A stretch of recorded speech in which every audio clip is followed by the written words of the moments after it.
오늘 함께 읽으실 말씀은 에스라 4장 11절에서 24절까지의 말씀입니다.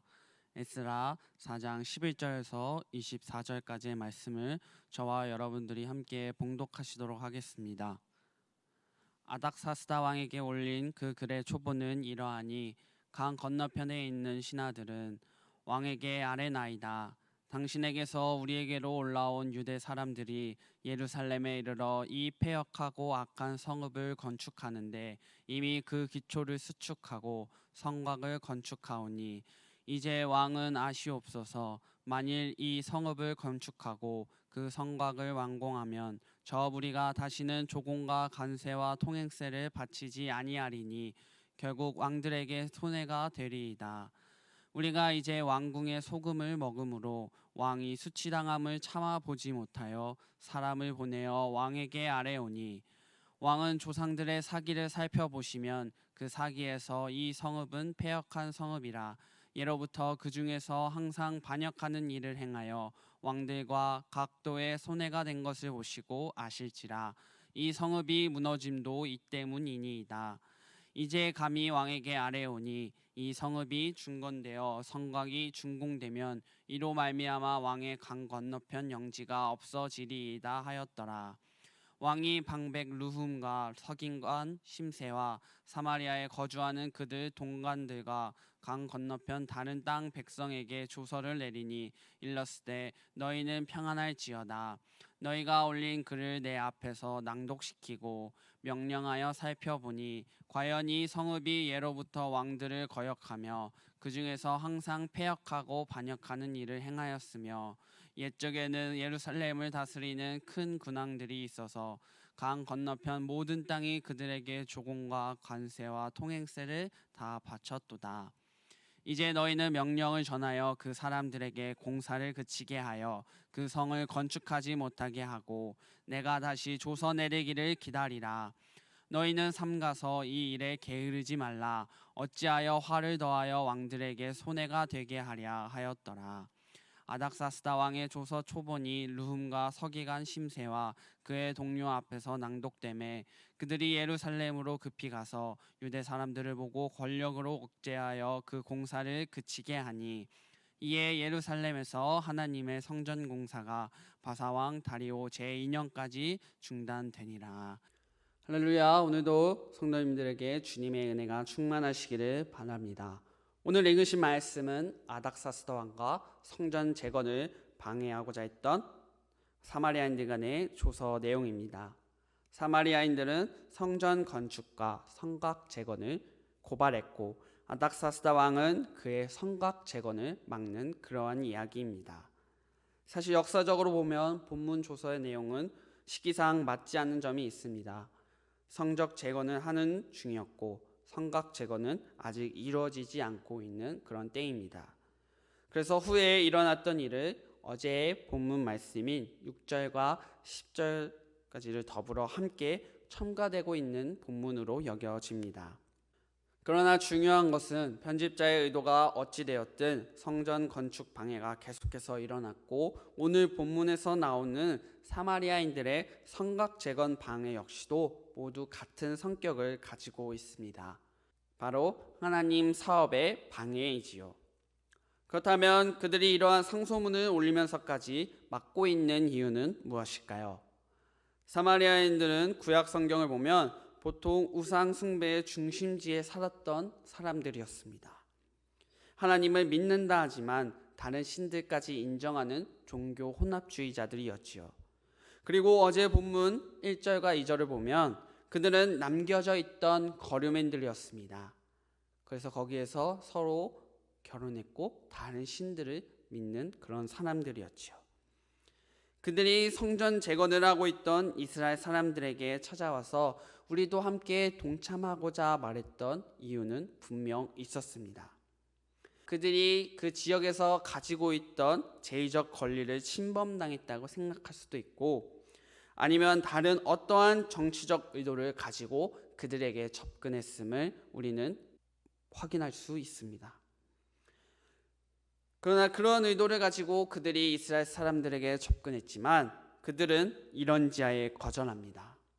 그래서 거기에 따르지 않자 그들은 보복하는 마음으로 성전 재건을 계속해서 방해하고 있습니다. 오늘 말씀에도 그들의 방해가 구체적으로 어떻게 진행되었는지 잘 보여주고 있습니다. 11절에서 16절은 사마리아인들이 그들을 고발한 내용으로서 그들이 이미 성전 건축의 기초를 마무리했고 성곽을 건축하고 있으며 만약 그 성전을 건축하고 성곽이 완성되면 조공과 관세와 통행세를 바치지 않을 것이라고 말합니다. 그리고 나아가 반역을 일으킬 것이라 전하고 있습니다. 그들의 이런 말은 과장된 면이 없지 않아 있습니다. 이스라엘인들이 성전을 재건하고 있는 것은 하나님의 명령과 관계된 종교적 이유이지 반역을 하고자 했던 정치적 이유는 없었습니다. 사마리아인들은 왕이라면 걱정한 부분들을 이 조서에 담아서 왕에게 보냈고 그들의 성전 건축을 방해하고자 했습니다. 그러한 그들의 의도에 아닥사스다 왕은 즉각 반응할 수밖에 없었습니다.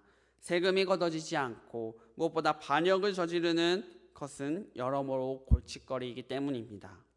그가 받았던 내용에 역사적으로 보면 강대했던 바벨론이나 아수르에 반항했던 이스라엘 모습을 들고 있습니다. 그들의 옛 나라는 세금을 받을 만큼 강대했고 만약 하나라도 그들이 이런 나라를 꿈꾸고 있다면 왕에게 엄청난 부담이 되고 신경 쓰이는 일이 아닐 수 없었습니다. 그래서 그 싹을 자르고자 했습니다. 21절에 그들에게 이렇게 명령하고 있지요. 예루살렘 성벽을 건축하지 못하도록 해라. 이에 사마리아인들은 얼마나 좋아했겠습니까? 이러한 조서를 받고 나서 그들은 즉시 예루살렘으로 향해 달려갔고 성벽 재건을 못하도록 막았습니다. 아닥사스다 왕의 말처럼 성전 건축은 그치게 되었습니다. 21절과 23절에 나오는 것처럼 모든 것은 다 그들이 원하는 대로 흘러가는 것처럼 보입니다. 포로 시절에서 탈출하여 고레스 왕으로부터 하나님의 놀라운 계획, 성전 재건에 대한 이야기를 들을 때만 하더라도 모든 것이 잘 될 것처럼 보였지만 그들의 신앙과는 상관없이 다른 이들은 이 성전 재건을 정치적으로나 민족적으로나 바라보면서 하나님의 일을 방해하고 있습니다. 이스라엘을 향한 하나님의 계획하심이 악한 계략에 의해 악한 마음에 의해 막히는 것처럼 보이고 있습니다. 그러나 우리가 알아야 할 것은 우리의 생각으로 하나님의 크고 놀라운 계획을 판단할 수 없다는 것입니다. 24절을 보시면 하나님의 성전 공사는 중단됩니다. 그러나 다리오 제2년까지라는 말이 나오면서 그 성전 공사가 다시금 다리오 왕 때 시작됨을 알 수 있습니다. 대적들은 어떻게 해서라도 하나님의 일을 막으려고 합니다. 중단되는 것처럼 보이기도 합니다. 그러나 굴복이란 있을 수 없습니다. 하나님의 일은 계속 진행되고 있으며 역사의 주관자이신 하나님은 계속해서 일하고 계시기 때문입니다. 이미 하나님께서는 고레스 왕의 마음을 움직이셨습니다. 그래서 이스라엘 사람들은 그들이 거주하던 옛 땅으로 돌려보내졌고 성전을 다시 짓게 하였습니다. 그들은 다시금 하나님 나라의 일원으로 하나님께서 회복시키고 계신 것입니다. 모든 것은 다 하나님의 섭리 가운데 진행되고 있는 것입니다. 아무리 악한 계획으로 하나님의 일을 막으려고 해도 막을 수가 없는 것입니다. 분명 하나님은 그의 계획대로 진행시키고 계시기 때문입니다. 페르시아 왕들을 보십시오. 그들은 모두 하나님의 도구였습니다. 고레스의 마음을 휘저어 두셨고 아닥사스다를 통해 느헤미야를 파견하였습니다. 이것은 누군가를 세운다고 해서 하나님의 사역, 하나님의 일이 진행되는 것이 아닙니다. 하나님이 직접 하고 계신 것입니다. 하나님 나라의 확장에 절대 누군가가 개입하거나 막을 수 없습니다. 그래서 우리는 이와 같은 하나님 나라의 사역에 방해받는 일에 어떻게 해야 할까요? 오늘 본문에 나오는 이런 상황에 닥친 이스라엘 백성들의 심정은 어땠을까요? 하나님께서 우리에게 성전을 재건하도록 이 땅에 보내주셨는데 지금 이러한 방해를 받고 있습니다. 어떻게 해야 하나요? 이러한 방해와 더불어 우리 기독교 공동체를 생각해 보면 이러한 박해나 지탄은 계속해서 지금 우리 세대까지도 이어지고 있습니다. 특히 최근 이 코로나 바이러스 사태를 겪으면서 교회를 향한 비판이 거세지고 있습니다. 주일인데 너희는 왜 모이느냐? 모였는데 너희가 코로나 바이러스로 인해 만약 전달자가 되고 집단 감염의 사태가 되면 어떻게 할 것이냐? 이러한 이유를 들면서 아주 비난의 화살이 우리에게 돌려지고 있는 그러한 상황이지요. 그러한 그들의 비판 아닌 비판에 우리는 어떻게 해야 할까요? 하나님의 복음의 전달자로서 사용되는 우리와 그리고 이 교회와 이런 숨길 수 없는 비판에 우리는 어떻게 서야 할까요? 오늘 본문 속 이스라엘 백성들이 처한 상황도 똑같습니다. 사마리아인들은 그들이 세금을 안 낼 것이다, 반란을 일으킬 것이다 라는 심각한 왜곡을 보였고, 그리고 왕의 명령을 통한 외적 힘을 통해 하나님의 일이 막히는 것처럼 보입니다. 하나님이 말씀하신 성전 재건이 막히는 것처럼 보입니다. 그렇지만 오늘 본문에서 말씀해주고 계신 것은 우리가 아닌 하나님께서 계속해서 일하신다는 것입니다. 하나님 나라의 일을 방해하는 세력에게 주님이 일하신다는 것입니다. 우리는 그분의 일하심을 기다리며 오직 하늘나라의 일에 힘써야 될 줄로 믿습니다. 그들의 비판이 거세지고 터무니없는 말로 비난해도 우리는 그들을 향해 똑같이 손가락질하며 비난할 이유가 없습니다. 분노할 이유가 없습니다. 특별히 사순절을 보내면서 그 많은 사람들 앞에 서셨던 예수님을 생각해 보십시오. 모든 비난과 자신을 향한 모든 분노를 받아들이면서 자신을 향한 모든 비난과 그리고 또한 자신을 향한 모든 분노를 받아들이시면서까지 그들을 품어주셨습니다. 그들을 사랑하시기에 정치적인 이유를 들면서 자신을 십자가에 못 박더라도 그것을 오히려 부활하심으로 승리자로 보여주셨습니다. 이처럼 우리의 싸움은 정치적이거나 다른 어떠한 것에 있는 것이 아니라 영적인 싸움인 것입니다. 우리를 무너뜨리려고 하는 세력들과 싸우는 것은 우리가 아니라 바로 하나님이십니다. 우리가 그에 반응할 이유는 없습니다. 우리가 보여줘야 할 모습은 하나님께서 일하신다는 것을 믿는 믿음의 모습인 줄로 믿습니다. 그들이 아무리 강해 보여도 그들이 아무리 승리한 것처럼 보여도 우리 주님보다 강할 수는 없으며 무엇보다 주님의 손에 붙잡힌 계획이 주님께서 승리케 하실 줄로 믿습니다.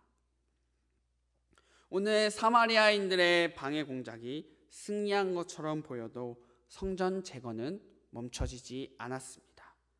비록 16년 뒤 다리오 왕 제2년에 다시 시작되었지만 이 모든 일을 다시금 시작하게 하신 것은 하나님이신 것입니다. 느헤미야 1장에서도 느헤미야가 이 중단 소식을 듣고 통곡하며 하나님께 기도했으며 무엇보다 아닥사스다 왕에게 호소하여 그를 예루살렘 땅으로 보내게 하신 이도 바로 하나님이신 것입니다. 그분의 일하심을 우리가 정할 수 없습니다. 어디서 어떻게 어떠한 방법으로 일하실지 우리는 알 수 없습니다. 그분의 방법으로 우리에게 보여주실 줄 믿습니다. 우리는 복음이 전파되는 시대에 살고 있습니다. 하나님이 우리에게 말씀하신 일, 땅끝까지 내 증인이 되리라 세우신 말씀처럼 우리는 복음을 전파하고 있습니다. 그러나 교회 공동체를 향한 비난과 험담이 오가는 시대에도 살고 있습니다. 사랑하는 여러분, 우리는 그들을 사랑하고 내어주어야 할 줄로 믿습니다. 예수 그리스도가 보여주신 희생의 모습처럼, 그 사랑의 모습처럼 우리도 내어주어야 합니다. 함께 비난하는 것이 아닌 하나님의 방법이 일하시도록 기도해야 될 줄로 믿습니다. 그렇게 오늘 하루도 이런 그리스도를 더욱 닮아가시는 여러분들이 되시기를 바랍니다. 기도하시겠습니다. 사랑의 하나님, 오늘 하루도 주님의 말씀을 듣고 살아가게 하심에 감사드립니다. 우리가 주님의 일하심에 기다리지 못하고 안 된다고 생각한 적이 많습니다. 그러나 주님께서는 아무리 안 될 것 같아도 주님의 방법으로 일하십니다. 우리는 주님의 일하심을 믿고 기다려야 될 줄로 믿습니다.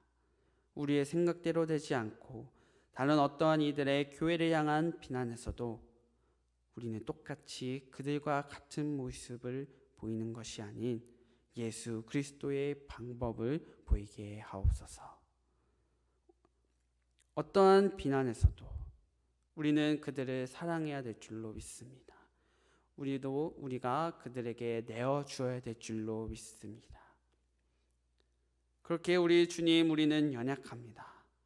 연약하기에 주님을 의지합니다. 연약함 가운데 주님께서 돌보아 주시고 주님의 손길 아래 우리를 보호하시며 주님의 뜻대로 살아가게 하옵소서.